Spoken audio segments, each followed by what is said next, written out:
नमस्कार, मी उषा. आज मी चालले होते माझ्या मोठ्या बहिणीच्या इकडं रक्षाबंधनसाठी. तो जाताच आम्हाला मार्केटला पण जायचं होतं, राख्या आणि अजून दुसरं काही खरेदी करायचं होतं. तो अचानकच लक्षात आलं माझ्या की पर्स आम्ही घरीच विसरले. मग रिटर्न येऊन पर्स घेऊन आम्ही चाललो होतो.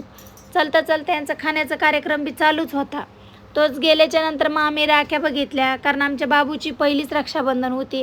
राख्या तर खूप महाग होत्या, पण त्याला स्पेशल त्याच्या दिदी राख्या बघत होत्या. मग त्यांना आवडल्या, मग आम्ही घेतल्याच्या नंतर निघालो. तोच देऊ म्हटली मला 2 पॅन्टी घ्यायच्यात. मग तिला 2 पॅन्टी घेतल्या आणि पुढं गेलो स्वीट होममध्ये. तिथं आम्ही पेढे घेतले. पेढे घेतल्याच्या नंतर मग आम्ही फायनली घरी पोहोचलो.